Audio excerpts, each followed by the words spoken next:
द्वादश महाभागवतों में भीष्म जी महाराज बड़े ही महामहिम प्रभु श्री कृष्णचंद्र के अनन्य भक्त हैं और ऐसी सत्य निष्ठा किसी भगवत स्वरूप महात्मा में ही पाई जाती, अन्यथा नहीं।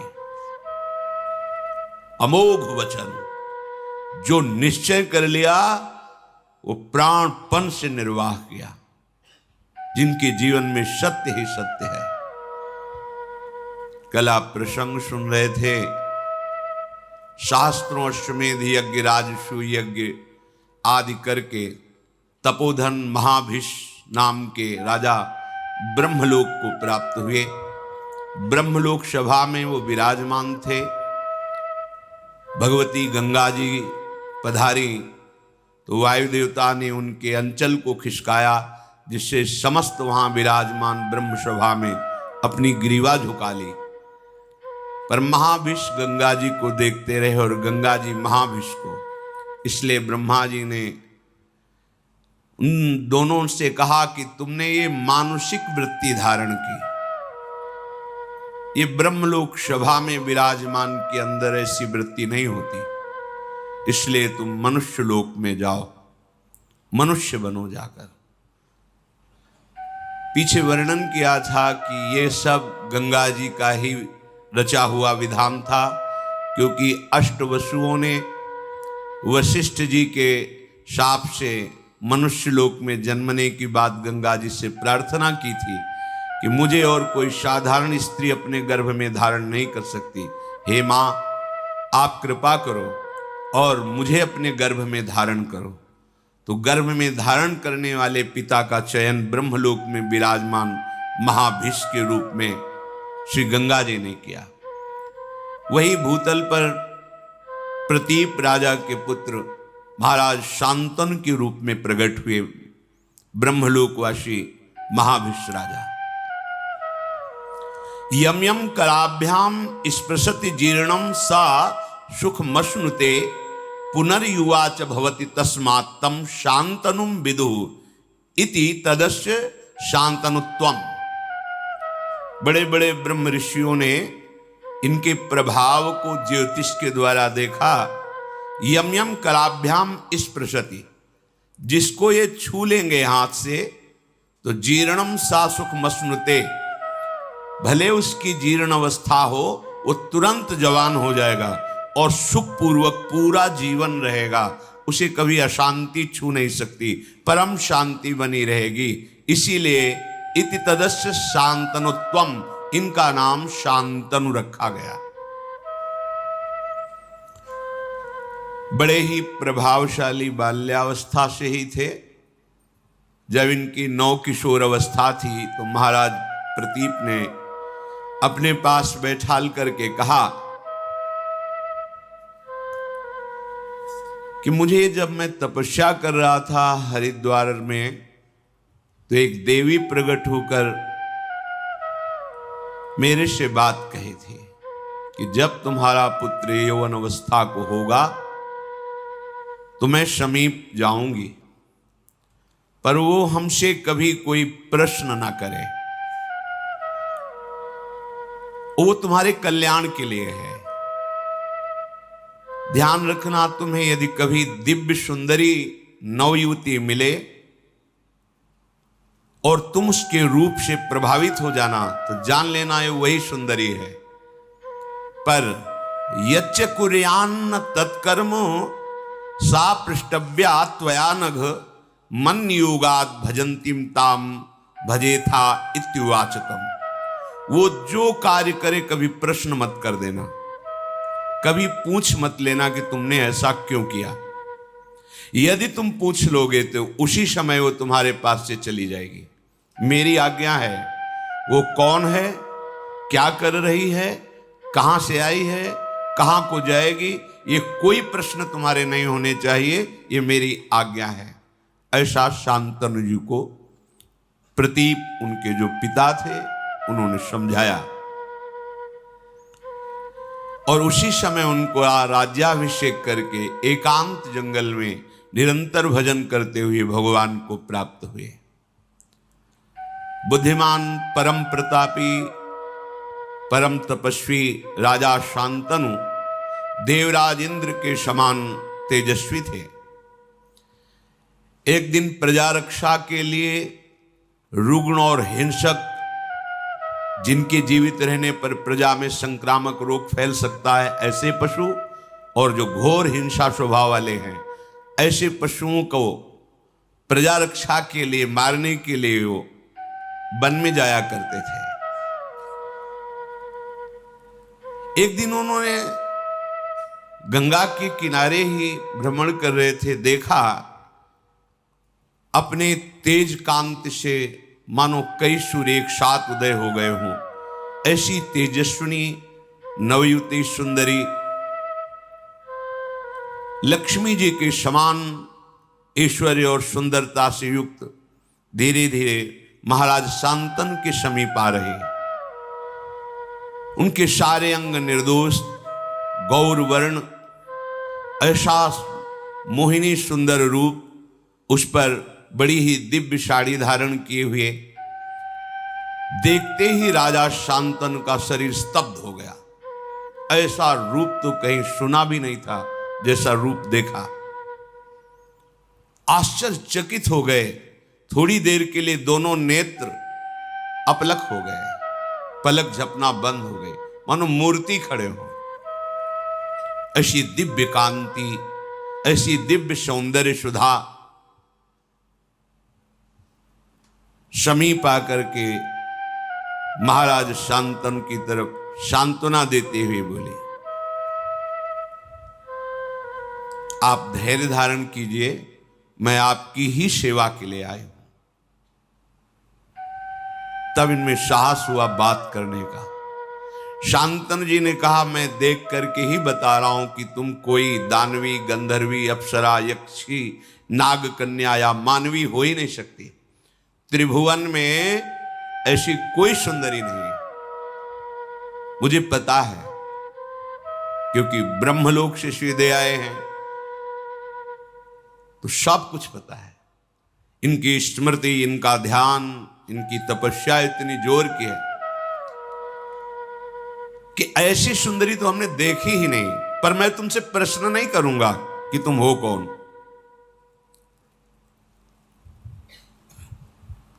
बस मेरी याचना है कि मैं आपका संग चाहता हूं।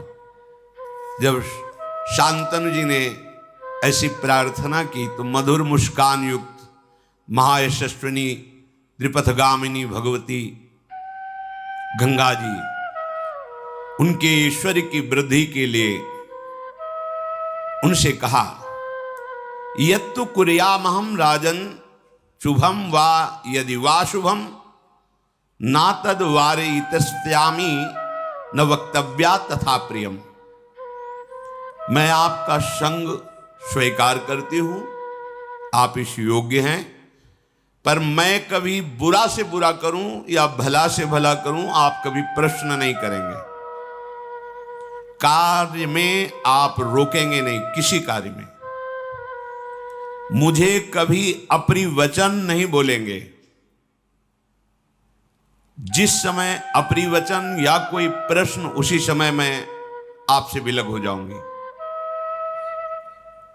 निश्चय मेरी ये शर्त है, यदि आप स्वीकार करें तो फिर मैं आपका संग स्वीकार करती हूं। तथेति सा सदा तूक्ता तदा भरत सत्तमो प्रहर्ष मतुलम लेभे प्राप्यतम पार्थिवोत्तमम। शांतनु जी ने कहा, तथास्तु, जैसा तुम चाह रहे हो वैसे ही हमारे आचरण होंगे, हम तुम्हारी शर्त स्वीकार करते हैं। महाराज शांतनु भगवती गंगा जी को रथ पे विराजमान करके उनकी राजधानी हस्तिनापुर में उस महल में जैसे देवराज इंद्र का महल, ऐसे महल, उसमें देवी गंगा जी को विराजमान किया।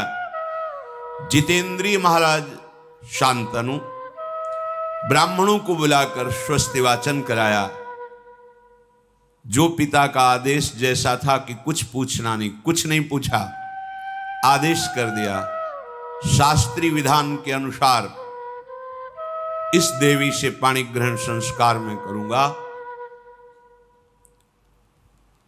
जो देवराज इंद्र के समान प्रभावशाली और महाभाग्यशाली, ऐसा कौन भाग्यशाली होगा जिन गंगा जी को भगवान शंकर मस्तक पर धारण करते हैं, त्रिभुवन जिनके नाम और आचमन अवगाहन से निष्पाप होकर भगवान की प्राप्ति करता है, जो मूर्तिमान ज्ञान वैराग्य और भक्ति का स्वरूप है गंगा जी, क्योंकि भगवान के श्री चरणों से इनका प्रादुर्भाव हुआ है।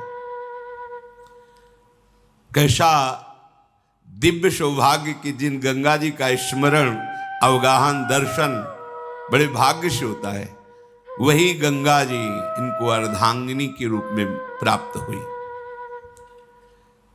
महाराज शांतनु ने शास्त्र मर्यादा के अनुसार पाणी ग्रहण किया। कुछ समय के बाद एक पुत्र प्रकट हुआ।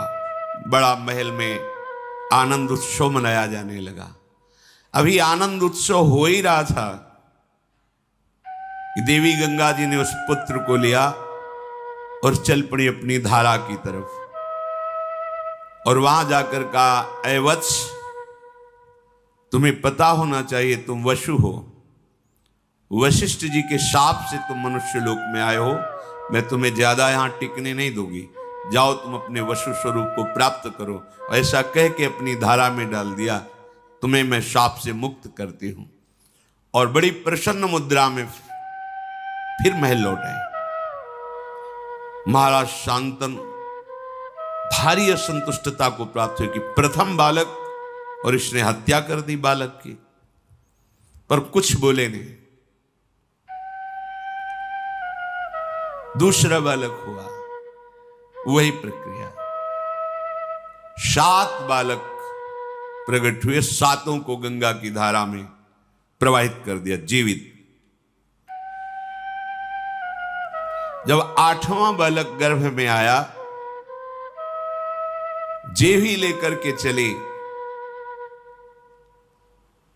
अथैनामष्टमे पुत्रे जाते प्रहसतीमिव उवाच राजा दुःखार्तः परीक्षन् पुत्रमात्मनः। जेवी चली तो महाराज शांतनु पीछे से, ये क्या तू अमंगल कर रही, कौन है तू? ऐसी तो कोई मां नहीं देखा हमने सृष्टि में जो प्रकट होते हुए अपने बालक को नष्ट कर दे। मावधि कश्य काशीत किम हिनत्सि सुतानिति पुत्रग्नि सुमहत पापम संप्राप्तम ते सुगर्हितम। अय बालकों का वध करने वाली सुंदरी, तू कौन है? किसकी कन्या है? कितनी निर्दयी हृदय की है कि प्रकट होते ही बालक को मार देती है। अय पुत्र घातिनी, अब तुझे अपना परिचय देना होगा। बड़े क्रोध से युक्त होकर मार्ग रोक लिया। कौन है तू?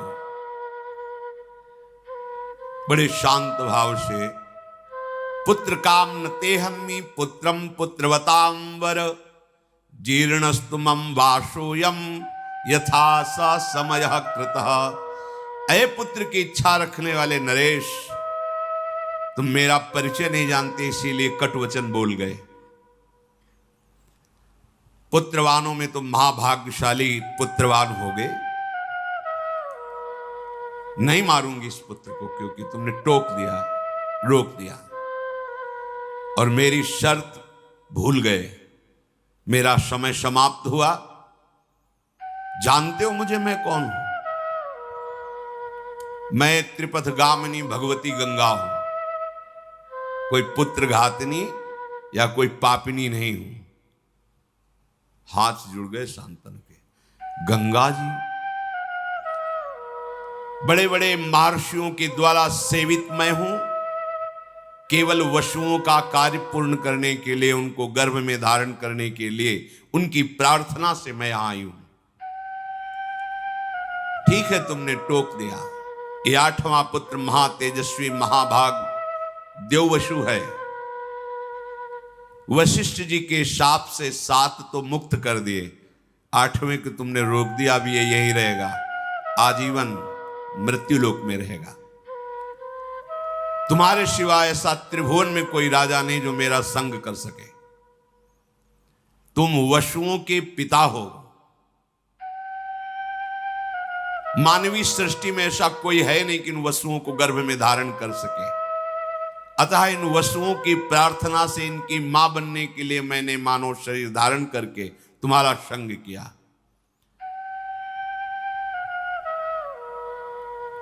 मैंने पहले ही कह दिया था वसुओं से कि तुम्हारे जन्म होते ही तुम्हें मैं मुक्त कर दूंगी। ये वसु हैं, कोई और नहीं है। मैं पुत्र घातिनी नहीं हूं, इनको शाप से मुक्त किया है। महान व्रत का पालन करने वाले तुम्हारे इस पुत्र को मैं भी तुम्हारे पास नहीं छोड़ूंगी। इसमें 8 वसुओं का अंश है। ये जब संपूर्ण विद्याओं में कुशल हो जाएगा तो तुम्हें स्वयं मिल जाएगा। आप निश्चिंत रहना। जब ये बालक मिले तो इसका नाम देवव्रत गंगादत्त ऐसा नाम पुकारना। गंगा जी ने महाराज शांतनु को जो अपना परिचय दिया तो अवाक हो गए। मेरी पत्नी के रूप में भगवती गंगा जी थी। अगर पहले बता देते तो शायद उनकी साहस वृत्ति इतनी ना पड़ती।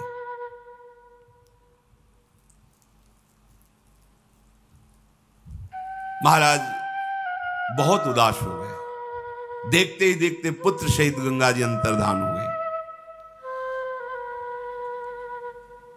सासमा षोडशाष्टौ च चतस्त्रोष्टौ तथा पराः रतिमप्नावन स्त्रीषु बभूव वन गोचरः। 16, 8, 4, 8 36 वर्ष तक गंगा जी के वियोग में वहीं वन में ही अधिक समय व्यतीत करते महाराज शांतनु। वही गंगा जी का ध्यान, उन्हीं का स्मरण। भारी वियोग हृदय में हुआ, क्योंकि जब परिचय मिला तो अंतर्धान हो गई। 36 वर्ष।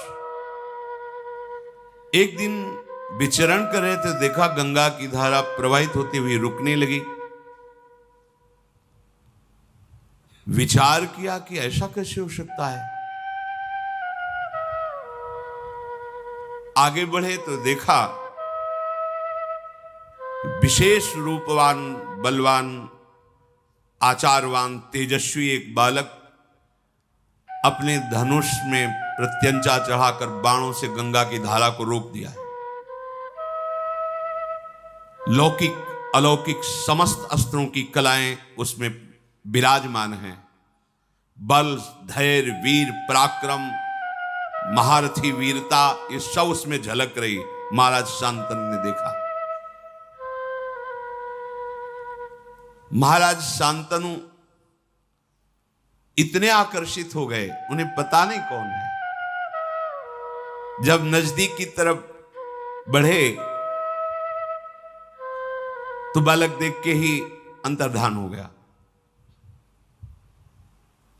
बड़े विस्मय में पड़ गए कि ऐसा तेजस्वी बालक अभी तक हमने नहीं देखा जो बाणों से गंगा की धारा को रोक दे। बहुत चिंतित थे। इतने में देखा कि भगवती गंगा जी उस बालक को हाथ से पकड़े हुए सामने आई। बड़ा दिव्य रूप पहले से भी अधिक प्रकाशित गंगा जी का है, क्योंकि इनके संग के लिए ही अपने रूप की गरिमा को कम किया था, तब ऐसा रूप था। अब तो दिव्य रूप गंगा जी का। दिव्य अलंकारों से विभूषित देवी गंगा उस बालक को सामने लाई और कहा, ये वही आपका 8वां पुत्र है जिसके लिए आपने मुझे कटुवचन बोले थे, रोका था और मैं लेकर के अंतर्धान हुई थी। पुरुष सिंह त्रिभुवन में इसके समान कोई अस्त्रवेत्ता नहीं, शास्त्रों का ज्ञान रखने वाला और शस्त्रों का ज्ञान रखने वाला। इसे मैंने बड़ी दिव्यता से पालन पोषण किया है। यह अब आपका पुत्र है। ये महर्षि वशिष्ठ से 6 अंगों सहित समस्त वेदों का अध्ययन करके ब्रह्मबोध हो चुका है। महाराज वशिष्ठ जी योग वासिष्ठ नामक पूर्ण ब्रह्मबोध कराने में समर्थ ग्रंथ है योग वासिष्ठ। ये अस्त्र विद्या का महान पंडित, महान धनुर्धर और युद्ध में देवराज इंद्र को भी परास्त करने की सामर्थ्य रखने वाला बालक है। देवता असुर कोई भी त्रिभुवन में ऐसा नहीं जो इसके सामने टिक सके। नीति को भगवान शुक्राचार्य जी से हमने शिक्षा दिलाई है और देव दानव वंदित भगवान बृहस्पति जी से इसने शास्त्र ज्ञान प्राप्त किया है, ब्रह्म ज्ञान वशिष्ठ जी से प्राप्त किया है। महाबाहु महात्मा ये पुत्र अंग और उपांगों सहित पूर्ण रूप से प्रतिष्ठित है। जमदग्नि नंदन महर्षि भगवान परशुराम जी का ये शिष्य है, अस्त्र विद्या में उनके समान ही है। मैंने पूर्ण करके इस पुत्र को तुम्हें दिया है। राजधर्म, अर्थशास्त्र, मोक्ष धर्म, समस्त धर्मों का ये महान पंडित है, ज्ञानी है। जाओ, ये तुम्हारे कुल की कीर्ति का वर्धन करने वाला होगा। अभी कुछ बोल ही नहीं पाए थे महाराज शांतनु की देवी गंगा अंतर्धान हो गई। गंगा जी की आज्ञा शिरोधार करके महाराज शांतनु सूर्य के समान प्रकाशित होने वाले अपने पुत्र को राजधानी में लाए। हस्तिनापुर अमरावती के समान सुंदर देवराज इंद्र की राजधानी अमरावती। जे ही संपूर्ण प्रजा को पता चला कि शांतनु का अष्टम पुत्र जो गंगा जी ले गई थी वापस आया है, संपूर्ण प्रजा में आनंद की लहर दौड़ गई। बड़े ही सौम्य स्वभाव महात्मा, गुणवान, ज्ञानी, नीतिज्ञ, शास्त्रज्ञ, शस्त्रज्ञ ऐसे युवराज को प्राप्त करके शांतनु जी को बहुत सुख हुआ और विद्वान ब्राह्मणों को बुलाकर युवराज पद पर अभिषिक्त कर दिया। अति पराक्रमी पुत्र को प्राप्त करके पिता शांतनु को अपार सुख हो रहा है कि अब मेरा जीवन आनंद में, राज्य भारे संभालेगा और अपना जीवन में भजन करके समाप्त करना, क्योंकि अब कोई कामना नहीं रह गई। पर सावधान रहना चाहिए, साधक को सावधान रहना चाहिए। हृदय की स्थिति ऐसी होने पर भी कि मेरे पर कोई कामना का प्रभाव नहीं पड़ेगा, ऐसा कभी नहीं सोचना चाहिए। जब तक शरीर में श्वास है तब तक साधक को कभी अपने को सिद्ध समझकर मनमानी बर्ताव नहीं करना चाहिए,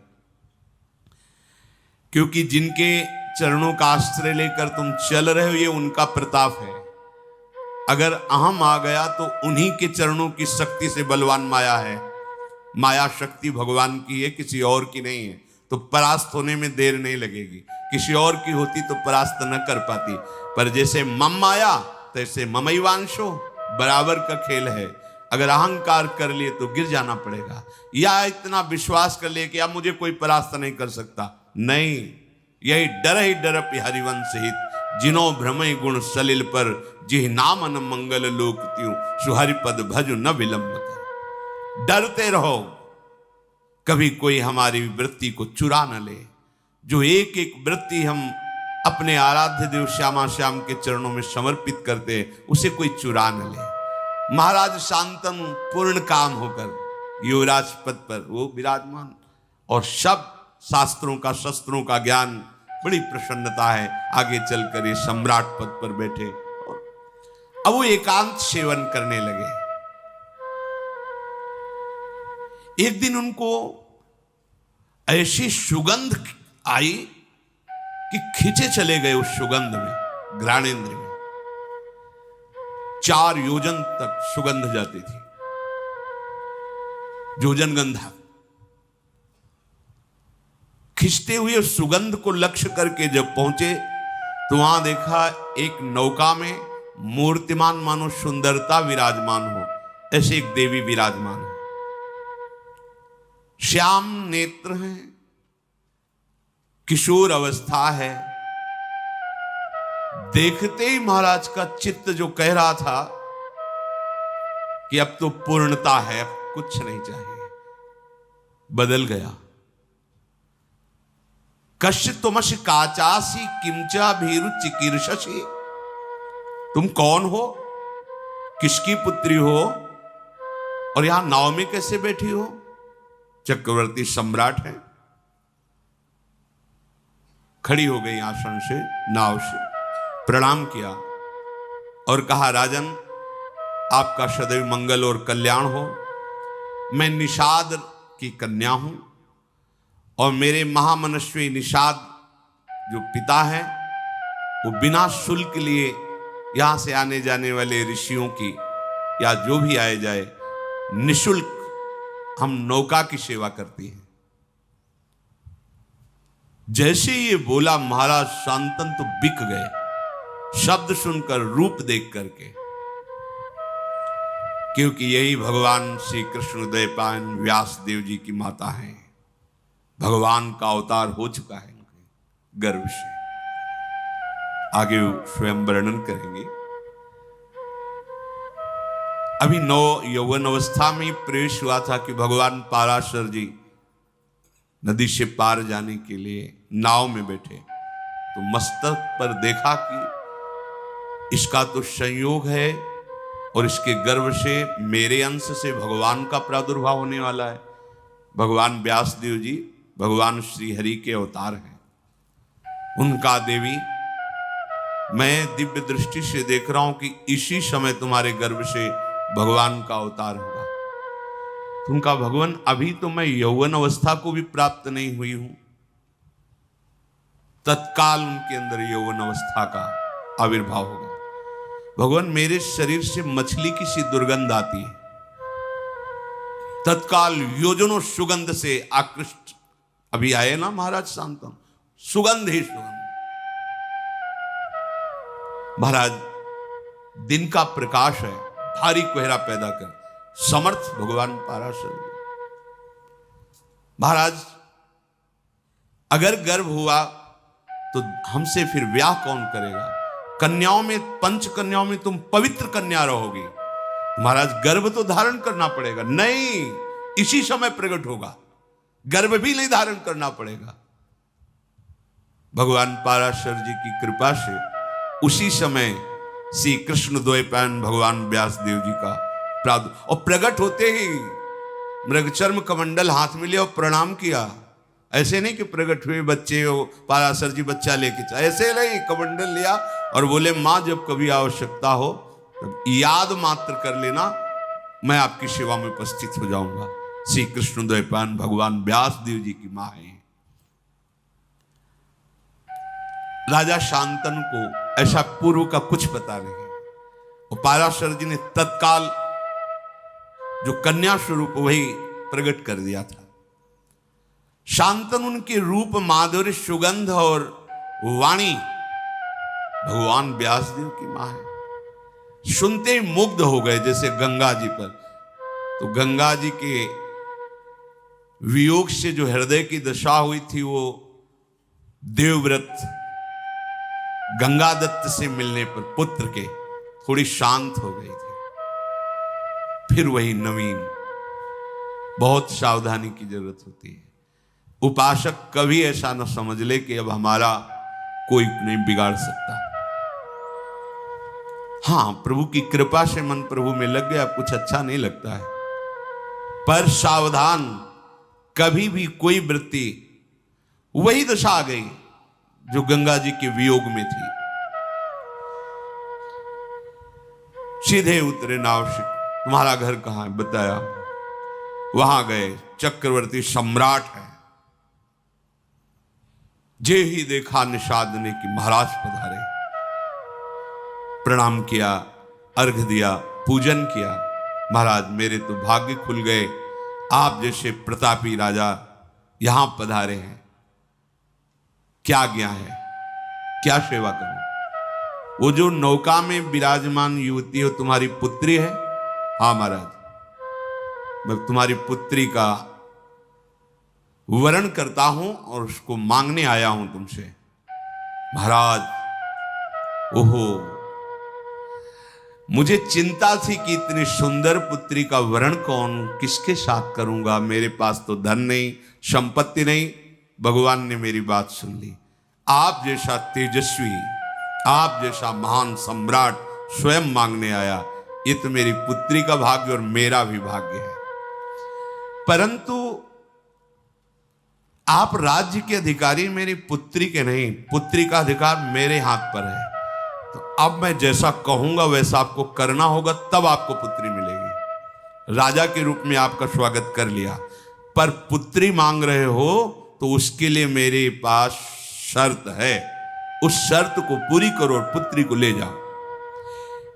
यदि आप मेरी पुत्री को अर्धांग में विराजमान करना चाहते हो तो सत्य को सामने रखकर मेरे सामने प्रतिज्ञा करो कि इससे जो संतान होगी वही हस्तिनापुर के सिंहासन पर विराजमान होगी। शांतनु ने कहा, ऐसा कभी नहीं हो सकता। मैं गंगा पुत्र देवव्रत के स्थान को किसी को नहीं दे सकता। तुरंत वहां से चल दिए। अब हृदय में वही विरहाग्नि जो गंगा जी के अंतर्धान होने पर हुई थी।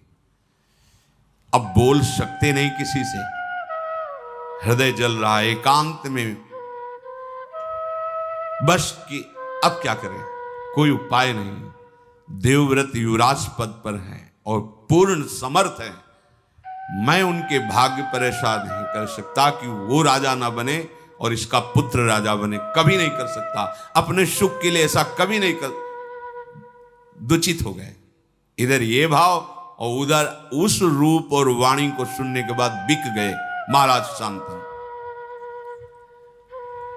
रोज का रोज शरीर बीमार होने लगा, अस्वस्थ होने लगे महाराज शांतनु। देवव्रत ने एक ही दृष्टि में देखकर पहचान लिया कि कोई आंतरिक विषय है जिस पर महाराज अस्वस्थ हो रहे हैं। जाकर के प्रणाम किया और कहा, पिताश्री आपका कुशल मंगल। भूमंडल का क्या कोई ऐसा भी नरेश है जो आपकी आज्ञा का पालन नहीं कर रहा? आप आदेश कीजिए, अभी मैं उसको परास्त करके आपके चरणों में। या कोई आपकी ऐसी आंतरिक दुख वृत्ति है जो आप किसी को बता नहीं सकते? अब आपका मौन रहना ठीक नहीं। आपके स्वास्थ्य के लिए आप चक्रवर्ती सम्राट पद पर हैं, आपको बोलना ही होगा, आपको हमसे बात करनी होगी। आपकी कांति मलिन हो रही है, आपका शरीर पीला हो रहा है, आप खिन्न हैं। साधारण बात तो है नहीं, ये कोई रोग नहीं है। मैं जानता हूं कि मैं प्रतिकार कर सकता हूं आपके इस चिंतन का, पर आपको उत्तर देना होगा। शांतन ने कहा, बेटा इसमें संदेह नहीं कि मुझे कोई रोग नहीं है। मैं भारी चिंता में डूब गया हूं। कैसे तुम्हें बताऊं, तुम पुत्र हो, कैसे तुम्हें अपनी चिंता की बात बताऊं? पर जब तुम पूछ रहे हो तो तुम इस विशाल वंश के मेरे एक ही पुत्र हो। मुझे पूर्ण पता है कि तुम पुरुषार्थ में समर्थ हो। मुझे पूर्ण विश्वास है हस्तिनापुर के सिंहासन की योग्य भी तुम ही हो। पर मैंने एक नवयुवती देखी तो मैंने विचार भी किया कि अगर एक पुत्र पे कोई संकट आ जाए तो पूरा का पूरा सिंहासन खाली। इस भाव की पूर्ति के लिए भी, और मेरा मन भी आसक्त हो गया है, इसके लिए मैं द्वितीय विवाह करना चाहता था, पर ऐसी शर्त रख दी कि मैं उसे निर्वाह नहीं कर सकता। तुम्हारा कल्याण हो, तुम आनंदित रहो, तुम शूरवीर हो, कभी किसी बात को सहन ना कर सको ऐसा नहीं। धैर्यवान हो, मेरी बात को छुपाओ और तुम राज्य सेवा में लगो। मैं संदेह में पड़ गया हूं, जब तक ये संदेह निवृत्त नहीं होगा तब तक मुझे शांति नहीं मिलेगी। अपने अपने पिता के हितैषी बूढ़े मंत्रियों को बुलाया और कहा, साफ साफ बताओ। पिता ने बताया नहीं। किससे आसक्त हैं पिताजी, क्या शर्त है? तो उनका, मैं इतना जानता हूं कि कोई निषाद राज की कन्या है, पर शर्त क्या है मुझे पता नहीं, ये तो सारथी ही बता सकता है, क्योंकि महाराज का सारथी महाराज के साथ वहां तक गया था, हम सब पीछे ही थे। देवव्रत जी ने पिता के सारथी को बुलाया और प्रणाम किया, क्योंकि पिता के ही तुल्य सम्माननीय होता है, और कहा, महाप्राज्ञ अर्थात तुम परम ज्ञानी हो, जो मैं पूछ रहा हूं पिता के हित के लिए, राजा के हित के लिए पूछ रहा हूं, सत्य बोलना। किससे मेरे महाराज का अनुराग हो गया है? तुम सत्य परिचय बताना, और क्या शर्त है? उनका, महाराज वो कोई राजकुमार की कन्या नहीं है, राजा की कन्या नहीं है, वो एक धीवर की कन्या है, पर इतनी सुंदरी है कि मैंने भी ऐसी सुंदरता नहीं देखी। आपके महाराज ने जाकर के मांगा स्वयं कि मुझे पत्नी के रूप में वरण करने के लिए अपनी कन्या दे दो, तो उसने शर्त रख दी कि इसके गर्भ से जो पुत्र होगा वही हस्तिनापुर का सम्राट पद स्वीकार करेगा। आपके पिताजी वहां से तुरंत चल दिए कि मैं ऐसा कदापि नहीं कर सकता। इसके बाद ऐसी दशा को प्राप्त है, अब आपको जैसा उचित लगे। देवव्रत ने समस्त वृद्ध मंत्रियों को बुलाया और भी विशिष्ट अधिकारियों को, क्योंकि युवराज पद पर हैं, और बिना सूचना के अपने पिता के सारथी को लेकर वहां पहुंचे निषाद के घर में। जो ही निषाद ने देखा कि देवव्रत अपने मंत्रिमंडल के साथ पधारे हैं, विधिवत पूजा करके पृथ्वी पर माथा रख करके प्रणाम किया और कहा, आज मेरे भाग्य खुल गए कि आप गंगा पुत्र देवव्रत हमारी कुटिया में पधारे, अहो भाग्य। उन्होंने कहा, यहां मैं पूजा स्वीकार करने नहीं आया, याचना करने आया हूं। क्या शुल्क रखा है आपने अपनी पुत्री के लिए? जो भी चाहोगे मैं तुम्हें दूंगा, पर मेरे पिताश्री के लिए तुम्हारी ये कन्या चाहिए। महाराज, वो तो स्पष्ट मैंने कह दिया था कि हमारी पुत्री के गर्भ से जो पुत्र होगा वही राज सिंहासन पर बैठेगा। और महाराज शांतनु के आप अकेले पुत्र हैं, शस्त्रधारियों में श्रेष्ठ हैं, आपके सामने कोई टिक नहीं सकता, मुझे पता है। तो भला मैं अपनी पुत्री के पुत्र की रक्षा के लिए ऐसा वरदान क्यों ना मांगूं? कहीं आपकी भ्रकुटी बिगड़ गई तो? ये कन्या मेरी नहीं है, ऐसा मत समझना कि निषाद की कन्या है। ये आर्य पुरुष की संतान है, ये गुणों में आपके समान है, जन्म भी आपके समान ही महापुरुषों से हुआ इसका। मछली के उदर में सत्यवती जी को निकाला था निषाद ने, इसीलिए पिता कहे गए। सत्यवती की योग्य अगर भूमंडल में है तो केवल महाराज शांतनु ही है, मुझे पता है, पर मैं बिना शर्त के नहीं दे सकता। इस शर्त का तुम्हें पालन करना होगा, क्योंकि मुझे पता है यदि आप गुस्सा हो गए तो आपका शत्रु चाहे गंधर्व हो या देवता हो या कोई दैत्य हो, आपके सामने टिक नहीं सकता। फिर सत्यवती का बालक अगर कोशिश भी करेगा तो राज सिंहासन के समीप भी नहीं पहुंच सकेगा, क्योंकि आप जैसा महारथी है। इसलिए मैं अपनी पुत्री नहीं दे सकता जब तक आप या आपके पिता ऐसा वचन नहीं देते। बस अगर ये बात आप पूर्ण कर लें तो निषाद के ऐसा कहने पर समस्त मंत्रियों और राज पदाधिकारियों के सामने कहा कि मैं अपने पिता का मनोरथ पूर्ण करने के लिए ये प्रतिज्ञा करता हूं कि कभी राज सिंहासन पर नहीं बैठूंगा। युवराज पद पर हूं तो जीवन भर सिंहासन की रक्षा करूंगा, और जो तुम्हारी पुत्री से पुत्र होगा वही राज सिंहासन पर, ये मैं प्रतिज्ञा करता हूं। बोले, महाराज ये दोष युक्त हमें इसमें दिखाई दे रहा है, क्योंकि आज तक कोई ऐसा पुरुष पैदा नहीं हुआ कि आपका विरोध सह सके। तो आप तो ऐसा बोल गए, लेकिन जब आप ब्याह करेंगे वो आपका पुत्र पैदा होगा तो उसने तो संकल्प नहीं किया, वो तो मार के गिरा देगा और सिंहासन पर बैठेगा। जब उसे पता चलेगा कि आप युवराज पद पर थे और ऐसा हुआ तो बर्दाश्त नहीं करेगा। महाराज मुझे डर लग रहा है ऐसा आपके कहने पर भी। इसलिए कन्या पर आपका पूरा अधिकार तभी माना जाएगा जब आप मुझे निर्भय कर देंगे। सत्यवती के हित के लिए राजाओं के मंत्रियों के बीच में आपको बात कहनी होगी जिससे मैं निर्भय हो जाऊं। और मैं जानता हूं कि आप कभी हंसी में भी मिथ्या नहीं बोलते, इसलिए आप जो बोलेंगे मैं स्वीकार करूंगा। पर आपका पुत्र सिंहासन का अधिकारी बनेगा तब किसका बस चलेगा? निषाद राज के अभिप्राय को समझकर सत्य धर्म में तत्पर रहने वाले देवव्रत ने अपने पिता का प्रिय करने की इच्छा से बड़ी ही कठोर प्रतिज्ञा की, जो किसी देवता, किसी दैत्य, किसी मानव ने आज तक नहीं की। अपने पिता के लिए उन्होंने कहा मेरी बात सुनो, जितने दिव्य ऋषि, देवता, अंतरिक्ष के दैवी शक्तियां सब प्रकट होके सुनो, मैं सत्य कहता हूं, पिता के लिए मैं आजीवन ब्रह्मचारी। ये बहुत बड़ी बात है।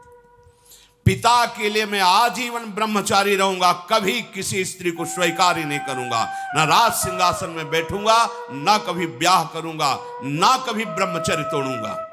भीष्म प्रतिज्ञा इसे कहते हैं। समस्त देवी देवता ऋषि मुनि इसके साक्षी बने कि आज अभी तक तो ब्रह्मचारी है, आजीवन ब्रह्मचर्य रहूंगा, कभी राज सिंहासन पर नहीं बैठूंगा, अपने पिता के सुख के लिए। महाराज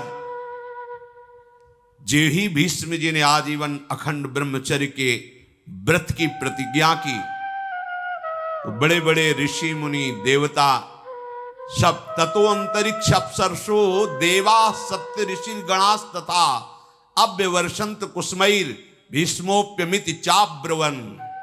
जय हो भीष्म प्रतिज्ञा करने वाले देवव्रत भीष्म की जय हो। आज से तुम्हारा नाम भीष्म पड़ेगा। और पुष्पों की वर्षा ऋषियों ने, देवताओं ने, अप्सराओं ने की। ये भयंकर प्रतिज्ञा आज तक किसी ने नहीं की, भीष्म जी ने। इसलिए आज से तुम्हारा नाम भीष्म पड़ेगा। अब तो कोई शब्द ही नहीं रह गया था। निषाद कन्या से बोले मां रथ पर विराजमान हुई, रथ पर बैठा करके ले चले। उन सत्यवती जी को जब महाराज शांतन के समीप लाए तो जैसे मछली को जल में छोड़ दे तो नवीन प्राण आ जाते हैं, ऐसे देखकर। पर आश्चर्यचकित होकर के बोले जिसे मैं नहीं ला पाया उसे तुम कैसे ले आए? राजमंत्रियों ने बताया महाराज ऐसी इन्होंने प्रतिज्ञा कर ली। आंखों में अश्रु आ गए शांतनु जी के, मेरे लिए इतना बड़ा त्याग। जाओ मैं आशीर्वाद देता हूं, मृत्यु तुम्हारे वश में होगी। जो त्रिभुवन को वश में रखती मृत्यु, वो तुम्हारे वश में होगी। जब चाहोगे तब शरीर छोड़ोगे, नहीं चाहोगे तो तुम्हारे शरीर को मृत्यु स्पर्श ही नहीं कर सकती। मृत्यु विजयी स्वच्छंद मृत्यु का वरदान दिया। नते मृत्यु प्रभाविता यावत जीवित मिच्छसी त्वत्तो हनुज्ञाम संप्राप्य मृत्यु प्रभाविता नग। हे पुत्र, जब तक तुम नहीं चाहोगे तब तक तुम्हारे शरीर को मृत्यु छू ही नहीं सकती। मृत्यु विजयी होने का वरदान महाराज शांतनु ने दिया। सत्यवती जी महातपस्वी चेदिराज वसु की पुत्री हैं। पालन निषाद राज ने किया।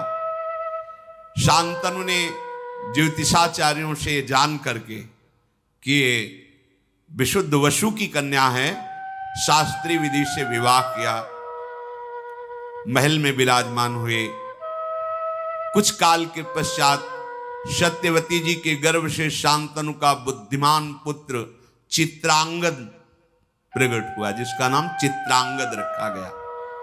बड़ा ही पराक्रमी, श्रेष्ठ पुरुषों में सम्माननीय, शांतनु ने फिर दूसरा पुत्र प्रकट किया जिसका नाम विचित्रवीर्य हुआ। चित्रांगद और विचित्रवीर्य और भीष्म जी, गंगा से भीष्म जी और सत्यवती से चित्रांगद और विचित्रवीर्य महाराज शांतनु के प्रकट हुए। अभी विचित्रवीर्य यौवन अवस्था को भी नहीं प्राप्त हुए थे। महाराज शांतनु भगवत चिंतन करते हुए अपने शरीर को पूर्ण किया, अर्थात उनकी जीवन लीला समाप्त हुई। शांतनु के शरीर छोड़ने के बाद सारा का सारा भार भीष्म जी के ऊपर, क्योंकि अभी बालक ही थे। सत्यवती जी से सम्मति लेकर शत्रुओं का दमन करने वाले भीष्म जी ने चित्रांगद को राज्य पर बिठाया, राज सिंहासन पर चित्रांगद नवीन अवस्था थी, इसलिए वह अभिमान को शासन में नहीं कर पाए, क्योंकि ऋषि कुल में तो रहे नहीं, राजमहल में रहे तो इतना अभिमान बढ़ गया था कि जो भी सामने बात करता हस्तिनापुर के और संरक्षक भीष्म जी, वो सबका अपमान करके व्यवहार करते। और भीष्म जितने महान होते हुए बस इतना ही कह देते थे कि नहीं, वत्स सम्मान पूर्वक व्यवहार करना चाहिए, क्योंकि राजा पद पे हैं तो डांट नहीं सकते, पहले जाके सर झुकाना होगा। कोई भी मनुष्य हो, देवता हो, असुर हो, सबका आक्षेप करना, सबको अपमानित करना, चित्रांगद ने अपना ऐसा स्वभाव। तो एक गंधर्वराज का नाम था चित्रांगद, गंधर्वों का राजा था। वो एक बार सभा में आया, कहा राजकुमार मेरे जैसा कोई नाम धारण करे तो उसको मेरे से युद्ध करना होगा, मेरे पर विजयी हो तभी वो चित्रांगद नाम धारण कर सकता है, अन्यथा नहीं। मेरा नाम चित्रांगद है, मैं गंधर्वराज हूं, तुम्हें युद्ध के लिए ललकारता हूं। और धर्म ये कहता है जिसके लिए युद्ध ललकार हो वही लड़ेगा, ऐसा नहीं कि भीष्म जी लड़ लें।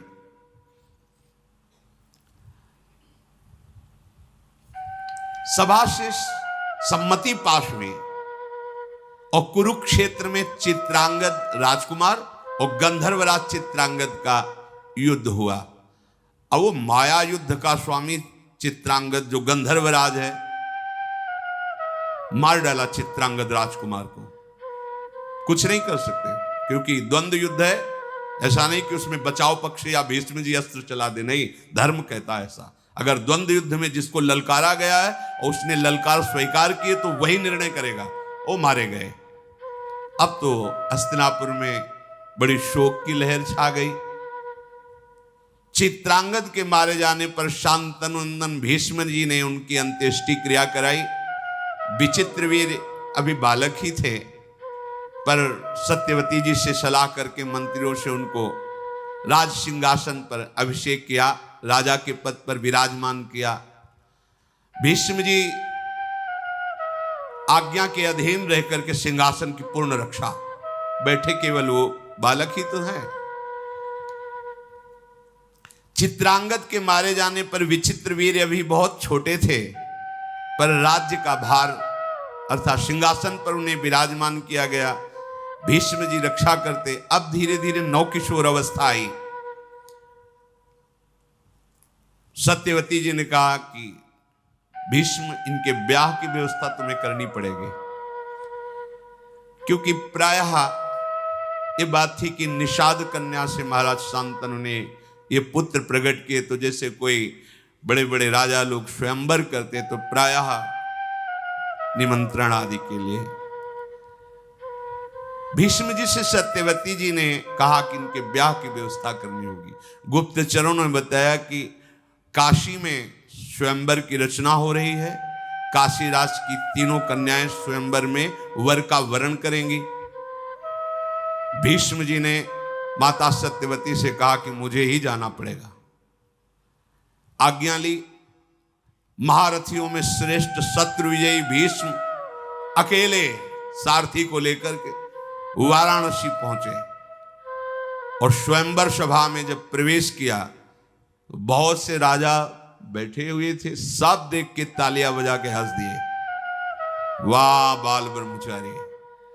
अब ब्याह का मन हुआ है, क्योंकि स्वयंवर में तो वही आएगा जिसका ब्याह का अरे भाई, हम तो बड़ा सम्मान करते थे कि शांतनु नंदन भीष्म की अमोघ प्रतिज्ञा है, और ये क्या हुआ? ये तो यहां स्वयंवर में ब्याह करने के लिए आ गए और खूब हंसी मजाक राजाओं ने। जब ऐसी हंसी उड़ाने लगे तो भीष्म जी बड़े धर्मात्मा थे। कहा कि तुम लोगों की निर्लज्जता से हमें कोई फर्क नहीं पड़ता है, तुम व्यर्थ में उपहास मत करो। मैं हस्तिनापुर सिंहासन की तरफ से आया हूं, महाराज विचित्रवीर के लिए इन कन्याओं को स्वयंवर से अपहरण करके ले जाऊंगा। तुम में जिसकी सामर्थ्य हो, तो मैं हस्तिनापुर की तरफ से हूं। मैं अपने लिए स्वयंवर में नहीं आया, मैं हस्तिनापुर सिंहासन की तरफ से आया हूं। सिंहासन में विराजमान महाराज विचित्रवीर के लिए इन कन्याओं को मैं बलपूर्वक अपहरण करके ले जाऊंगा। तुम में जिसकी सामर्थ्य हो, मुझसे युद्ध करे। मैं धर्म के अनुसार हर कार्य करता हूं। सभा में भीष्म जी ने कहा, कई प्रकार के विवाह होते हैं जिनको मुझे पता है, मैंने धर्म शास्त्रों का गुरुजनों से स्वाध्याय किया है। कन्या को यथाशक्ति वस्त्राभूषणों से विभूषित करके गुणवान वर को बुलाकर उसे कुछ धन देकर उसके साथ ब्याह करना, ब्राह्मणों की उपस्थिति में उसे ब्राह्म विवाह कहते हैं। और धन नियत करके कन्यादान करना, धन ले करके कन्यादान करना, उसे आसुर विवाह कहते हैं।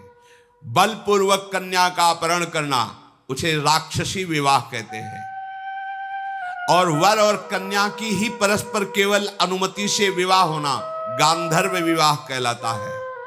अचेत अवस्था में पड़ी हुई कन्या को उठा ले जाना और विवाह कर लेना, उसे पिशाच विवाह कहते हैं।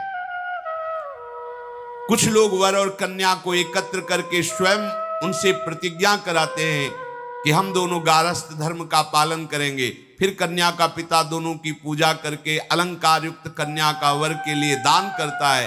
ये प्राजापत्य विवाह कहलाता है। कुछ लोग आर्ष विधि करके ऋत्वज को कन्या देते हैं। इस प्रकार विवाहित होने वाले दैव विवाह की रीति से वो पत्नी प्राप्त, इसे दैव विवाह कहते हैं। ये 8 प्रकार के विवाह का वर्णन मैंने किया। मुझे धर्म का ज्ञान है। क्षत्रिय स्वयंवर की प्रशंसा करते हैं और स्वयंवर में बलवान राजा जबरदस्ती उन राजकुमारियों का अपहरण करके ले जाए, ऐसी विधान है। इसलिए धर्म के अनुसार मैं इन कन्याओं का अपहरण करता हूं अपने महाराज विचित्रवीर के लिए। ऐसा नहीं कि धर्म के विरुद्ध आचरण का। भूमि पालो, तुम लोगों की भुजाओं में यदि बल हो तो मुझे पराजित करो और इन कन्याओं को छीन लो। केवल हंसी मजाक करने से बात नहीं होती। मैं युद्ध के लिए संपूर्ण राजाओं को एक साथ निमंत्रण देता हूं। इन 3 कुमारियों को बैठा लिया, अब जिसकी भुजाओं में बल हो, मैं अकेले हूं, छुड़ा लो। भीष्म जी की बात सुनकर जितने वहां कन्या को प्राप्त करने के लिए राजा राजकुमार आए थे, सब ने अपने अपने कवच बांधने शुरू किए। भुजाओं में ताल ठोक करके भीष्म जी से लड़ने के लिए चले। जल्दीबाजी में कोई इधर कवच बांध रहा है, कोई उधर कवच बांध रहा है, मानो आकाश मंडल से तारे टूट पड़ रहे हो। ऐसे राजा चमकते हुए मुकुट, धनुष बाण भीष्म जी को घेर लिया। क्रोध में भर करके, भवें टेढ़ी करके चारों तरफ से ऐसे बाण वर्षा करने लगे जैसे वर्षा में पानी की बूंदें गिरते हैं। भीष्म जी ने दिव्यास्त्र के द्वारा सब बाणों को भस्म कर दिया। रोंगटे खड़े हो गए राजाओं के। एक साथ इतने राजाओं का आक्रमण। संपूर्ण शस्त्रधारियों में श्रेष्ठ भरत कुल भूषण भीष्म जी ने क्षण भर में समस्त योद्धाओं को पराजित कर दिया। कन्याओं को साथ लेकर राजधानी हस्तिनापुर की तरफ प्रस्थान किया। पीछे से आवाज आई, भीष्म रुको। तो मुड़ करके देखा तो महारथी शाल्व पीछे से ललकार रहा था। शाल्व का शारीरिक बल असीम था। बलवानों में महाबलवान शाल्वराज उन 3 कन्याओं में से बड़ी कन्या जो अंबा थी, उससे पहले से इनकी मित्रता थी और यह निश्चय हुआ था कि स्वयंवर में वरण इन्हीं का होगा। भीष्म जी को कुछ पता नहीं था, उन्होंने तो अपहरण कर लिया। शत्रु सेना का संहार करने वाले भीष्म जी ने ललकार सुनी, रथ मोड़ दिया। बड़ा भयंकर युद्ध हुआ शाल्व का और भीष्म जी का। महारथी भीष्म जी ने क्षत्रिय धर्म का आश्रय लेकर शाल्व से युद्ध प्रारंभ किया। शाल्व ने भीष्म जी के ऊपर बड़े अस्त्रों का संधान किया, पर आश्चर्यचकित कर देने वाली बात, एक भी अस्त्र भीष्म जी का स्पर्श नहीं कर पा रहा, पहले ही भीष्म जी उसको नष्ट कर देते। युद्ध में ऐसी फुर्ती कहीं देखी नहीं गई जैसी भीष्म जी के अंदर। शांतनु नंदन भीष्म जी ने शाल्व से कहा, खड़ा रहे। तो उसके सारथी को मारा, उसके घोड़े को मारा, और जैसे पक्षीराज गरुड़ सर्प को दबोच लेते हैं, ऐसे शाल्व को बड़ा पराक्रमी शाल्व। भीष्म जी ने उसे घुटने के बल करके कहा, जा तेरे प्राण छोड़ता हूं, आवाज मत कर, वापस चला जा। इंदास्त्र के द्वारा उसको मूर्छित करके सावधान करके, जा प्राणदान करता हूं, तुझे मारूंगा नहीं। शाल्व निराश होकर के चला गया। शत्रु नगर पर विजय पाने वाले भीष्म जी महाराज उन कन्याओं को लेकर के हस्तिनापुर में प्रवेश किया। काशीराज की कन्याओं को जैसे अपनी छोटी बहन को लेकर जाया जाता, ऐसे भीष्म जी लेकर गए। विचित्रवीर अभी पूर्ण यौवन अवस्था को भी प्राप्त नहीं हुए थे। भीष्म जी के पराक्रम द्वारा हर कर लाई हुई सर्व सद्गुण संपन्न कन्याओं को लाकर सत्यवती जी से कहा, स्वयंवर से जीत कर लाए और विचित्र वीर के साथ इनका पाणी ग्रहण करो। जब विचित्र वीर के साथ विवाह की तैयारी होने लगी तो अंबा ने कहा कि महाराज भीष्म से कि मैंने तो समझा था तुम महावीर अपहरण अपने लिए कर रहे हो, मैं इनके लिए नहीं हूं। तुम अपहरण करके लाए हो, तुम स्वीकार कर सकते हो, अन्यथा मैं तुमसे प्रार्थना करती हूं कि शाल्व नरेश से मेरा मन राजी था और स्वयंवर में मैं उसी का वरण करती। आपने गलत कर दिया। यदि आप वरण करो तो आप हरण करके लाओ, आपका अधिकार है। अगर आप वरण नहीं करते तो मैं फिर स्वेच्छा से इसको स्वीकार नहीं करूंगी। मैंने शाल्वराज का वरण किया था। धर्मज्ञ भीष्म जी ने ये बात जब सुनी तो भीष्म जी ने कहा, मुझे पता नहीं था। ब्राह्मण मंडली बुलाई, सुंदर रथ पे बैठाला और कहा, इनको सम्मान के साथ शाल्व के पास ले जाओ। स्वयं धर्म के ज्ञाता थे। अब जो शेष 2 कन्याएं बची, अंबिका और अंबालिका, भीष्म जी ने शास्त्रोक्त विधि के अनुसार विचित्र वीर के साथ पाणी ग्रहण, वो बहुत प्रसन्न हुई। विचित्र वीर समझ नहीं पाए कि कैसे गृहस्थ धर्म में चला जाता है। नवीन अवस्था थी और वो सुंदरी कन्याएं जो पत्नी के रूप में मिली। विचित्र वीर अश्वनी कुमार के समान सुंदर थे। वो कन्याएं भी सुखी हुई कि चलो हमें ऐसा पति मिला, चक्रवर्ती सम्राट पद पे हैं। पर महाराज वो एकांत सेवन में ही अपना समय नष्ट करने लगे। विचित्र वीर उन दोनों पत्नियों के साथ वर्षों तक एकांत में ही रहे। इससे क्या हुआ, असंयम के कारण रागक्षमा रोग हो गया। अधिक स्त्री संयोग के कारण एकांत स्थान में वो ये समझ नहीं पाए कि गृहस्थी धर्म की भी कला है।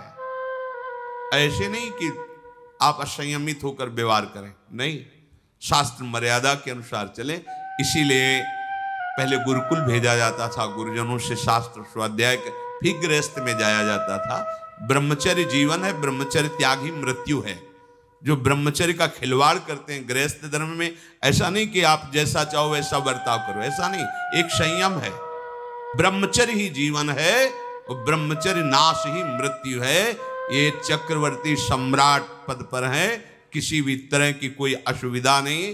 राज वैद्यों के द्वारा इनका भोजन परीक्षण करके ही भेजा जाता है। ऐसे पवित्र और सुंदर वंश में प्रकट हुए, ऐसे कामासक्त हो गए कि जिस दिन से ब्याह हुआ एकांत सेवन ही और राजक्षमा रोग उनको हो गया।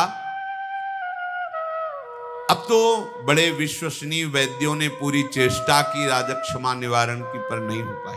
देखो, एक मन अन्न पाने पर 40 किलो सब भोजन, जब 40 किलो भोजन हमारा लीवर पचाता है, तब एक बार संतान उत्पन्न करने योग्य ब्रह्मचर्य पुष्ट होता है, एक बार। अब जो मनमानी आचरण कर रहे हैं, अब आप इसी से अनुमान लगा जी, फिर हड्डियों से भी सब, फिर वो दुर्दशा अभी नहीं समझ में आएगी, यौवन अवस्था है, आगे चलकर समझ में आएगी, जीना मुश्किल हो जाएगा। मन शांत तन शांत। देखो ना, वैद्यों ने बहुत उपाय किया पर नहीं हो पाया। यौवन अवस्था आते आते महाराज का जीवन सूर्यास्त हो गया। विचित्र वीर्य पधार गए, हाहाकार मच गया, क्योंकि चित्रांगद को गंधर्वराज चित्रांगद ने मार दिया और विचित्र वीर्य कामाशक्ति में पधार गए। सिंहासन पर बैठने वाला कोई नहीं। गंगानंदन भीष्म जी ने अंत्येष्टि क्रिया की और शोक में डूब गए। अब क्या होगा?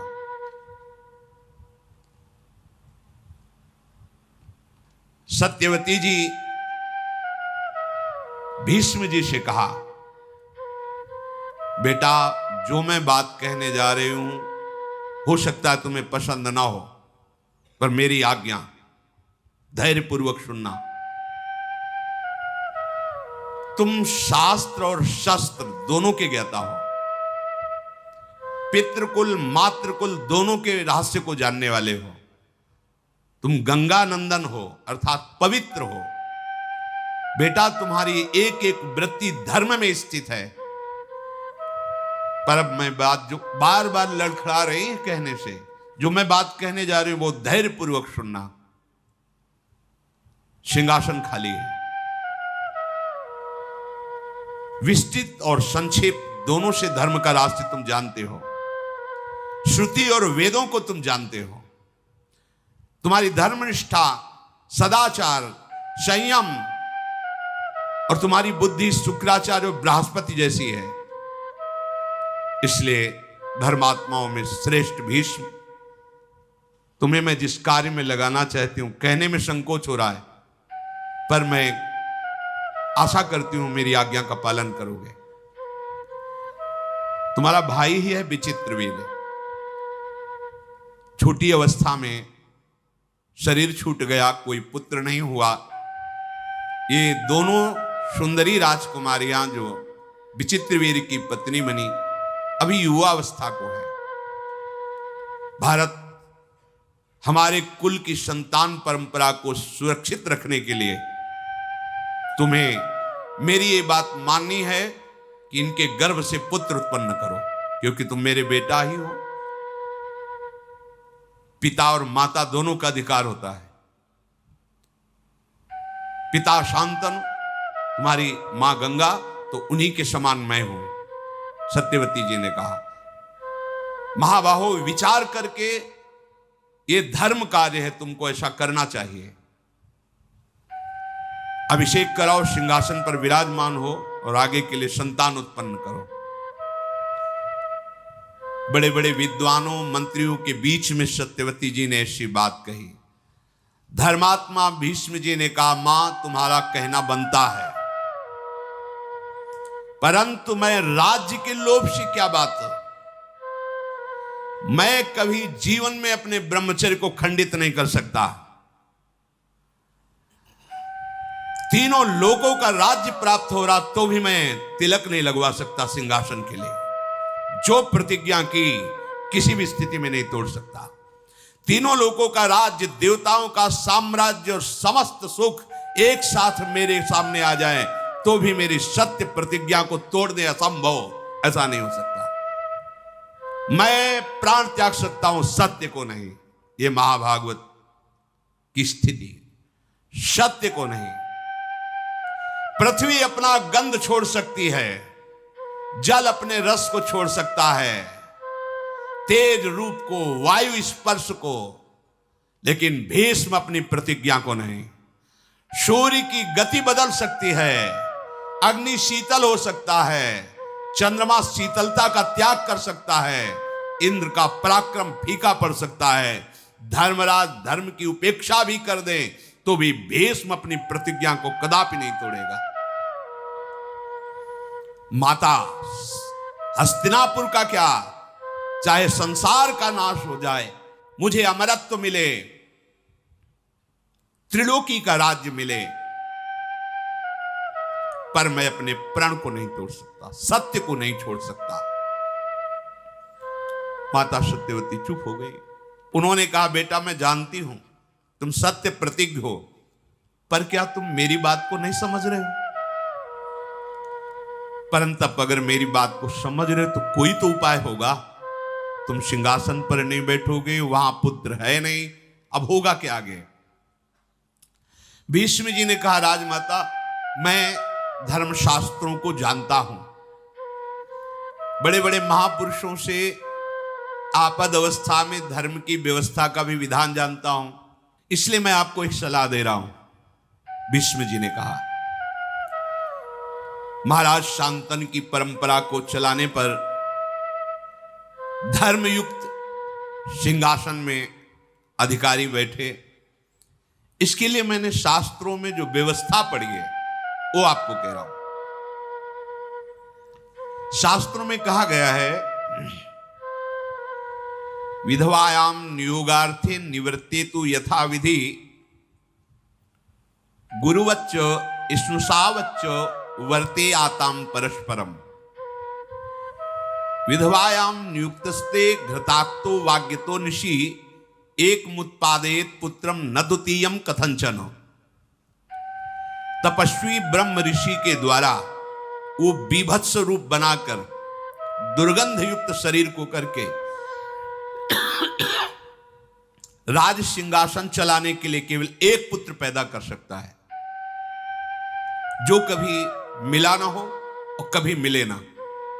और तपस्या से युक्त जितेंद्रीय ब्रह्म ऋषि, ऐसे ब्रह्म ऋषि को राजी कर लिया जाए और संतानोत्पत्ति के लिए एक बार ऐसा संयोग कराया जाए, शास्त्र का ऐसा आदेश है। तब सत्यवती जी ने कहा कि बेटा तुम पुत्र हो, इसलिए मैं लजाती हुई तुमसे कहती हूं कि मुझे किसी और ब्रह्म ऋषि के ढूंढने की आवश्यकता नहीं है। हमारे गर्भ से एक प्रकट हुआ है जिसका नाम श्री कृष्ण द्वैपायन व्यास है, और जिसको केवल भगवान पाराशर ही जानते हैं, दूसरा नहीं जानता अभी तक। अगर तुम्हारी सलाह हो तो मैं अपने बेटा व्यास को बुलाऊं, फिर उसको आज्ञा करूं, क्योंकि उन्होंने कहा था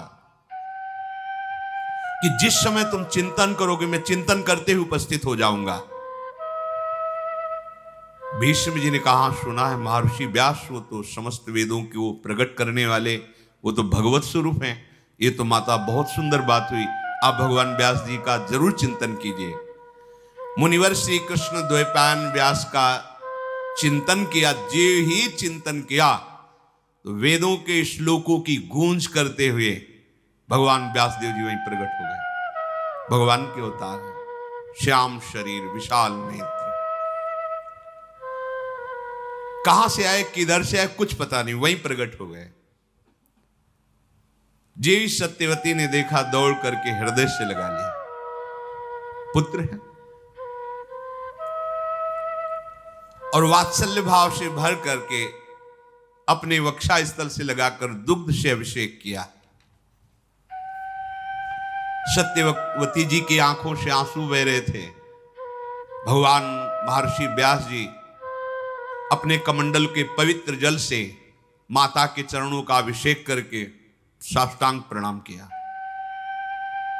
धर्म के तत्व को जानने वाली, अय मां, जरूर कोई इच्छा है आपकी, तभी आपने स्मरण किया है। आज्ञा कीजिए, त्रिभुवन में कोई ऐसा कार्य नहीं जो आपकी आज्ञा से पूर्ण ना हो सके। बड़े बड़े हस्तिनापुर के ब्राह्मणों ने भगवान व्यासदेव जी का अभिषेक, पूजन, वंदना की। जब आसन पर विराजमान किया तो सत्यवती जी ने कहा कि माता और पिता दोनों से पुत्र का जन्म होता है, दोनों का समान अधिकार होता है, पर पिता से भी अधिक पुत्र पर मां का अधिकार माना गया है। संन्यास लेने पर भी मां को साष्टांग दंडोत करने का आदेश है और पिता साष्टांग दंडोत उस सन्यासी पुत्र की करे, ऐसा आदेश है। पर वो सन्यासी पुत्र भी अपनी मां को साष्टांग, पिता से भी अधिक मां का अधिकार है। पता नहीं किस विधान से भगवान प्रसन्न होकर मेरे गर्भ से आप जैसा पुत्र प्रकट किया। जैसे पिता के नाते से भीष्म मेरा पुत्र है, ऐसे माता के नाते से तुम भी शांतनु पुत्र ही हो। पिता के नाते से भीष्म जी पुत्र हैं, मैं मां पद पे हूं, पर मां तो गंगा जी है। ऐसे पिता के नाते से जैसे हो भीष्म जी, ऐसे मां के नाते से, पिता तो पाराशर जी पर मां तो मैं ही हूं, इसलिए मैं तुम्हारी मां हूं, तो तुम इस शांतनु वंश में भी अपना अधिकार रखते हो। इसलिए मेरी आज्ञा है, विचित्र वीर की दोनों पत्नियों से मुझे एक एक राजकुमार चाहिए। ये संतान उत्पादन का कार्य मैं तुम्हें देती हूं और ये धर्म कार्य है। अतः मेरी बात पर विचार करके इस कुल परंपरा चलाने के लिए भीष्म की सलाह और विद्वानों की सलाह और धर्मयुक्त वो आप कार्य कीजिए।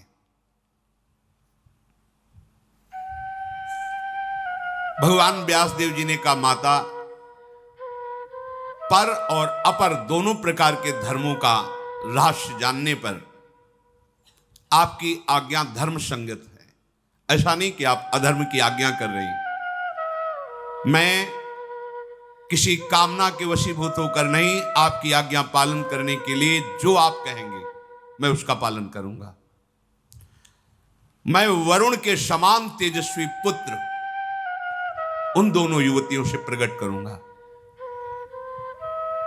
पर मेरी आज्ञा सुना दी जाए कि इनको एक एक वर्ष तक जैसा मैं नियम बताऊं वैसे ये चलें। सत्यवती जी ने कहा, ये सब बातें बंद करो, मुझे एक वर्ष नहीं, मुझे अभी गर्भ चाहिए। एक वर्ष इंतजार करेंगे, एक वर्ष में तो बालक प्रकट हो जाए, मुझे अभी चाहिए। ये नियम, संयम, व्रत, ये सब दूसरे को समझाओ। तुम मेरे पुत्र हो, मेरी आज्ञा है, मैं इस समय पुत्र कामना से युक्त हूं, सिंहासन खाली है। शीघ्र गर्भ धारण करने के उपाय करो। राजा का राज्य सुरक्षित रहना प्रजा के लिए बड़ा सुखकर होता है। भगवान व्यास जी ने कहा, यदि मुझे समय नहीं दे रही हो तो फिर उन देवियों को बोलो कि भयभीत ना हो मेरे रूप को देखकर, घृणा ना करे मेरे रूप को देखकर। मैं ऐसा भयावना रूप रखकर उनके सामने जाऊंगा, बस उनको फिर या तो संयम में रहे, जो नियम व्रत बताए, और अगर नहीं अभी तो फिर मेरा ऐसा स्वरूप होगा कि वो भय न धारण करे। मेरे गंध, मेरे रूप, मेरे वेश और मेरे शरीर को देखकर भयभीत होना, घृणा करना, ये सब आएगा, पर वो ऐसा ना करें, आप संभालो। ऐसा कहने के बाद महातेजस्वी मुनिश्रेष्ठ व्यास जी भगवान सत्यवती से शुद्ध वस्त्र श्रृंगार धारण कराओ और उनको बैठा लो। सत्यवती जी ने अंबिकाम्बालिका को पुष्ट किया कि हमारे ही पुत्र हैं, भगवान व्यास देव जी हैं, सामने आएंगे, तुम्हें भयभीत नहीं होना, तुम्हें घृणा नहीं करनी, उनका इतना भी विभत्स रूप बना के आएंगे। बहुत तैयार किया। राज सिंहासन पर बैठने के लिए अधिकारी चाहिए।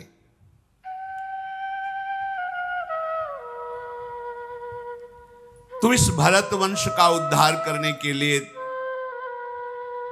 इतना मन में हिम्मत रखना कि भगवान व्यास जी के प्रति कोई घृणा भाव या भय भाव ना आने पावे। धर्म का आचरण करने वाली सत्यवती जी ने अपनी बधुओं को तैयार किया। भगवान व्यास देव जी पधारे। सत्यवती फिर गई और कहा, सावधान, भयभीत मत होना, घृणा मत करना। भीष्म आदि बड़े बड़े सब महारथी पवित्र ब्राह्मण जन सब भगवत चिंतन कर रहे हैं कि भगवान राज सिंहासन के योग्य जो पुत्र चाहिए वो भगवान व्यास देव जी की कृपा से वो भयभीत ना हो जाए। सत्यवादी भगवद अवतार महर्षि व्यास जी अंबिका के महल में गए, शरीर से दुर्गंध फैला दी। जैसे ही प्रवेश करें दुर्गंध पूरे महल में उनके शरीर से, ऐसा घृणित घी ये सब ऐसे लगा कि दूर से ही घृणा पैदा। वो राजकुमारियां, ऐसा भयावह रूप, बस केवल दीपक का प्रकाश, कोई और प्रकाश नहीं। दीप वैसे ही कृष्ण वर्ण, श्याम वर्ण, वैसी बीभत्स रूप। व्यास जी के शरीर का रंग, उनकी जटाएं, आंखें दीपक किलो में पिंगल वर्ण की तेजस्वी आंखें चमक रही, दुर्गंध वैसे ही आ रही। वो भयावह रूप देख करके भय से युक्त होकर के अंबिका ने आंखें बंद कर ली। व्यास भगवान बाहर निकले। सत्यवती जी ने आकर पूछा, बेटा अंबिका को गर्भधारण होगा, उनके राजकुमार होगा? तो उन्होंने कहा, माता 10,000 हाथियों का उसकी भुजाओं में बल होगा, बड़ा विद्वान होगा, राजर्षियों में श्रेष्ठ होगा, परम सौभाग्यशाली होगा, महापराक्रमी होगा, अत्यंत बुद्धिमान होगा, पर आंखों से अंधा होगा। क्योंकि भयवश कहा था, भयभीत मत होना। वो रूप ही बना के गए थे और संकल्प किया। महापुरुषों में बड़ी सामर्थ्य होती है, जिनके संकल्प से अनंत ब्रह्मांडों का सृजन होता है। तो 2 गर्भों को धारण कराना कौन सी बात होती। पर वो सामने जे भी गए, भयभीत होकर आंख मूंद ली तो बताया सब होगा पर अंधा होगा। व्यास जी की बात सुनकर माता ने कहा कि कुरुवंश का राजा अंधा, ये उचित नहीं है। नहीं नहीं, ऐसा नहीं। देखो, जब तुम हमारी कामना की पूर्ति के लिए आए हो तो तुम दूसरा पुत्र प्रकट करो जो राजा के योग्य होना चाहिए। भगवान व्यासदेव जी अंतर ध्यान हो गए। कुछ समय बाद पुत्र प्रकट हुआ जो आंखों से अंधा, शरीर से अष्टपुष्ट। सत्यवती जी ने भगवान व्यासदेव जी का चिंतन किया। कहा नहीं नहीं नहीं, बिल्कुल नहीं, हमें पुत्र चाहिए जो सिंहासन के योग्य हो।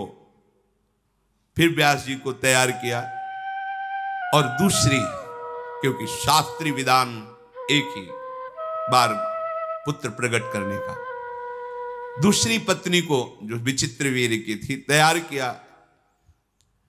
महर्षि फिर उसी रूप में सामने गए। वो भयंकर नेत्र तेज पीली पड़ गई, पूरा शरीर एकदम भयवश, एकदम पांडुवर्ण पीली, कांतिहीन पांडुवर्ण की हो गई। आंखें तो खुली रखा, भयभीत विषादग्रस्त।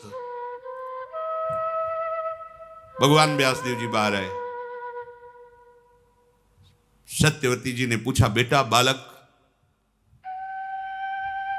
हाँ, बलवान होगा, नेत्रवान होगा, पर पांडु रोग से ग्रसित होगा, पांडुरंग का ही होगा। अब क्या करें? इसका नाम पांडु होगा। और भगवान व्यासदेव जी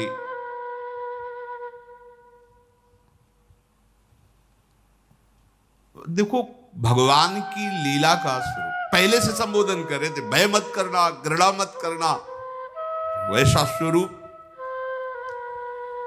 सत्यवती जी ने भगवान व्यासदेव जी से कहा एक और पुत्र प्रकट कर दो। तो उनका मां धर्म के विरुद्ध नहीं, तो उनका बेटा, मां का आदेश सब धर्मों के ऊपर होता है।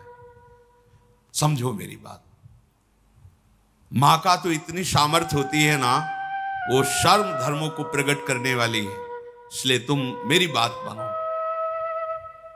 महर्षि ने कहा यद्यपि एक ही पुत्र का शास्त्र आदेश करता है, 2 पत्नियां थी, दोनों के पुत्र हो गए, पर आप अपने मातृ धर्म के बल पर हमें आदेश करती हैं, तो तथास्तु, हमने वचन दिया जैसी आप आज्ञा करोगी वैसा हम पालन करें। बड़ा बल होता है माता की आज्ञा में। भगवान शंकराचार्य जी जब सन्यास लेने के लिए, माता की अनुमति के बिना सन्यास नहीं लिया जाता। जाओ, वो भले दुखी मन से कहे, पर उसकी शब्दावली होनी चाहिए, आज्ञा होनी चाहिए। माता ने आज्ञा ही नहीं दी, तो भगवान शंकराचार्य जी ने एक लीला रची। गंगा स्नान करने गए तो माया से मगरमच्छ प्रकट कर दिया। वो भगवान शंकराचार्य जी को बोले, माँ माँ मगरमच्छ खा रहा है। अब वो वयो वृद्धा थी, उनका बेटा कैसे बचोगे? बोले सन्यास के लिए हाँ कह दो तो ये छोड़ देगा। बोले हाँ ले लेना बेटा सन्यास। मगरमच्छ अंतर्ध्यान, अनुमति हो गई। बाहर निकले, उनका बेटा हमारी आज्ञा है, कोई दूसरा है नहीं। जब शरीर पूरा हो तो अंत्येष्टि क्रिया तुम्हारे हाथ से होनी चाहिए। बोले वचन दिया।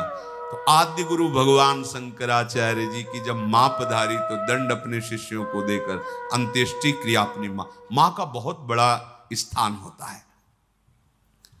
महर्षि भगवान व्यास देव जी ने तथास्तु, जैसा तुम चाह रही हो वैसा ही करेंगे। अंबालिका ने समय आने पर पांडुवर्ण के पुत्र को जन्म दिया, जो दिव्य कांति से उद्भासित हो रहा था। वही महाधनुर्धारी पांडव के पिता पांडु के रूप में, और वो जो नेत्रहीन प्रकट वो धृतराष्ट्र के रूप में। अब जब अंबिका को फिर कहा कि भगवान व्यासदेव जी पधारेंगे, पहले ही भयभीत होकर आंख बंद कर ली थी। अब महारानी के राजमाता की आज्ञा तो मानना पड़ेगा। तो एक बहुत ही सुंदर दासी थी। वहां कौन देखने आता है कि राजकुमारी, मतलब विचित्रवीर की पत्नी बैठी है, दासी बैठी। तो दासी को आभूषणों से सुसज्जित करके, मैं देखना भी नहीं चाहती ऐसा रूप जो एक बार देख चुकी हूं, तू बैठ जा सैया पे। अपनी दासी को जो बहुत ही सुंदर, उसको क्या भय, भयभीत मत होना एकदम। तो दासियां वैसे भी प्रवीण और चतुर होती हैं। महर्षि भगवान व्यासदेव के आने पर प्रसन्न मुद्रा में हाथ जोड़ करके प्रणाम करते हुए, कोई भय नहीं, कोई दुर्गंध नहीं, कोई पीला हरा नहीं पड़ना। दासी बड़ी चतुर प्रवीण।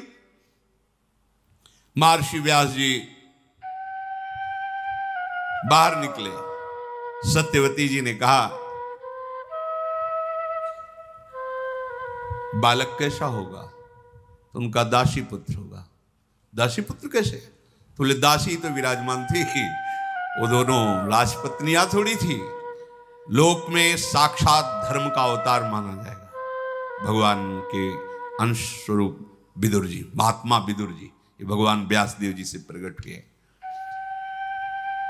परम ज्ञानी, परम धर्म, ये साक्षात विदुर जी धर्मराज हैं, साक्षात धर्मराज। धर्मराज के अंश से धर्मराज युधिष्ठिर, लेकिन ये साक्षात धर्मराज जी हैं। कई बार सत्संग में सुनाया है मांडव्य ऋषि की कथा कि उनको चोरों के साथ आश्रम से बांध करके राजा के पास ले गए। राजा ने शूली में चढ़ा दिया, सबको शूली से उतारा गया मरने के बाद। पर आप पद्मासन लगाए बैठे थे तो शूली निकली ही नहीं, तो काट दी गई। तो राजा से कहा तुम डरो मत, मैं तो सीधे धर्मराज से बात करूंगा। वो अंतर्ध्यान होकर यमपुरी पहुंचे। धर्मराज ने स्वागत सम्मान किया। तो उन्होंने कहा कि मैंने जीवन भर तपस्या की है, गुदा द्वार में शूली अब भी दसी हुई है, क्या पाप मैंने किया? तो उनका महाराज कोई भी दंड बिना पाप के नहीं मिलता, आप देख लीजिए। तो जैसे अपने नहीं सीरियल लगा दे तो चलता है, ऐसे उनके सामने चला। 8 वर्ष के थे, एक तितली की गुदा में बम्बूल का बड़ा कांटा ऐसे करके छोड़ दिया, उसका फल मिला कि उनके गुदा में सूली, अवश्य में भोक्तव्यम कृतम कर्म शुभाशुभम। तब उन्होंने मांडव ऋषि ने कहा कि ये धर्म का न्याय तो नहीं है। 8 वर्ष की अबोध अवस्था का बालक हित या अहित का ज्ञान नहीं रखता। पहली बात मैं मर्यादा स्थापित करता हूं कि 14 वर्ष के पहले के किए हुए पापों का किसी भी बालक को कोई फल नहीं मिलेगा। मतलब 14 वर्ष के आगे के पापों की गणना होगी, पीछे की नहीं। ये महाराज मांडव्य। और तुम एक बार मृत्युलोक में जाओ और स्वाद लो, कैसा होता है मृत्युलोक। यहां बैठे बैठे हिसाब किताब करते हो, साक्षात मांडवी ऋषि के शाप से